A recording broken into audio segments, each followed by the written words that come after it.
How was your childhood? Was it skip bop, beep bop, hopscotch? Was it running home before the lights came on? Was it running home after the street lights came on? Really, how was it? My childhood was a combination of fun and heaviness. The truth is, I am no stranger to trauma or abuse. And I think oftentimes for those of us who had difficult childhoods, there's a part of us that thinks everybody else's must have been the same. And then there's the other side of us that knows that maybe what happened wasn't exactly healthy or safe. And I share this with you because the CDC came out with a report that nearly 60% of adults have admitted that there is at least one childhood experience that they have had a difficult time processing. And I want to share with you 4 reasons why I was afraid, really terrified, to dive into inner child work. And I want to make this connection of how our childhood can really impact our adult lives, because it's so easy for us to look back on our childhood with hindsight or to say, yeah, that was then, but this is now. I've learned my lesson. But the thing is, when it comes to the inner child, when it comes to our childhood, when we think about it, it's not just this childlike innocence of wonder and creativity and passion. Our childhood is also the way in which we look at the world today. Our childhood, our nervous system is developing, our brain is developing. So any emotionalized experiences that we have are going to end up getting integrated and internalized in our nervous system, which is why if you've ever told yourself, I am not going to do that again, and then the moment comes up and you're like, shiitake, I did it again. That's because we are normally getting triggered and we are moving from a place of reaction as opposed to response. Our nervous system is going back to that moment, that timestamp where we were 7, 8, 10, and in that place of feeling whatever. And so we're going to respond because our body and brain are trying to keep us safe. And we've got these subconscious programming, control, coping mechanisms that we have. So the 4 reasons why I was afraid or terrified to start diving into the inner child. 1, like I said, I had a pretty erratic, unsafe, for the most part, ups and downs childhood. So my fear was I don't want to go back and really confront those painful emotions. I was worried that I wouldn't really be able to handle reliving it all over again. I was scared. What if I go back to that place and I can't get out? I was struggling with anxiety. I had panic attacks. I struggled with depression. The idea of going back to revisit some painful memories, honestly, I didn't trust myself that I could handle it. So that was a really big fear of mine. The second fear that I had, which was also pretty big, was the fear of the unknown. I didn't know what was on the other side. If I asked you, what would your life look like if you had more power and choice in navigating your emotional triggers? If when that feeling came up, you could respond from a place of compassion, love, and choice as opposed to that place of nervous system, fight, flight, freeze taking over, how different would your life look? If you would have asked me that question 8 years ago, I would have been like, I have no idea. I don't know. That idea of freedom, of safety, it was this elusive thing. And honestly, I did not think that it was for me. I didn't think it was achievable. And I was afraid of what that would even look like. I was afraid of that change. I had the pattern of really avoiding constant unknowns. I stayed in abusive relationships over and over again for far too long because I didn't trust what was on the other side.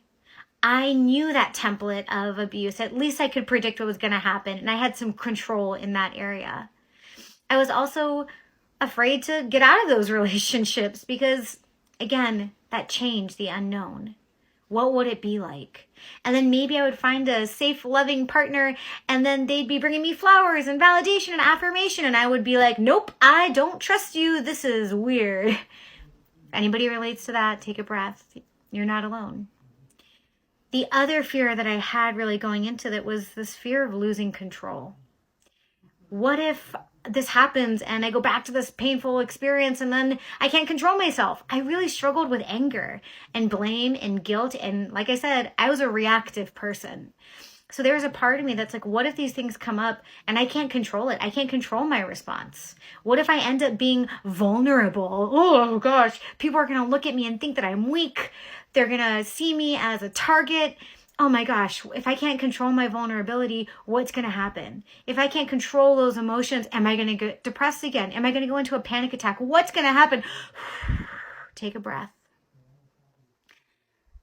The final fear that was really big for me, which was probably the hardest for me to overcome, was the fear that it wasn't going to matter, that I was going to meet my inner child and she was going to hate me, that she was going to look at me and be like, what are you doing here? You're too late, that she was going to abandon me too. Or that it wasn't going to work, that maybe she wasn't going to abandon me, but it just wouldn't be enough, that I wouldn't be able to make it to the other side of healing. It was just going to validate the fact that I'm not enough, that no matter what I do or how hard I do it, it's never enough. I was fucking scared that that was going to happen. So scared. And I realized that that was just a point in my life where I had to make a choice because I couldn't keep living the way that I was living. I was having chronic pain. I was overproducing. I was doing so much, and everybody had this perception of who I was, but I couldn't take it anymore. I was exhausted, and I had just gotten out of an abusive relationship, and I was like, I've got to change.